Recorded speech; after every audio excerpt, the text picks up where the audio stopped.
तुम्ही तुमच्या मुलांना पॅरेंट्स म्हणून कोणती अशी शिदोरी देणार आहात? जशी ही साडी माझ्या बाबांनी मला दिली, ती आयुष्यभर फिजिकली माझ्यासोबत राहील.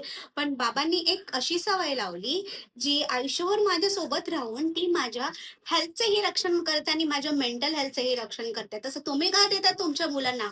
मूल जन्माला घालून विषय संपत नसतो, तर त्यासाठी संस्कारही करावे लागतात. तर हे प्राणायामाचे संस्कार तुम्ही तुमच्या मुलांना केले आहे का?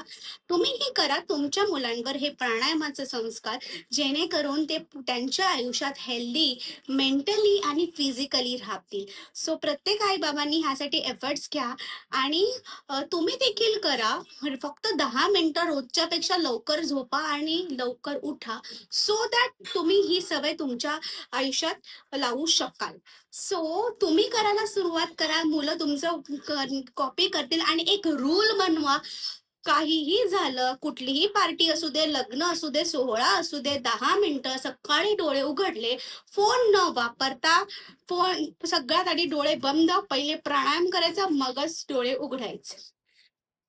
ओके. सो हा रूल आई बाबांनी आणि त्यांच्या मुलांनी केलाच पाहिजे. जर तुम्हाला वाटतं तसं की तुमची मुलं हेल्दी राहावे कायम स्वरूपी, तर ही सवय प्रत्येक आई बाबांनी स्वतःला आणि स्वतःच्या मुलांना लावायचा हा एक रूल बनवा. ओके. थँक्यू.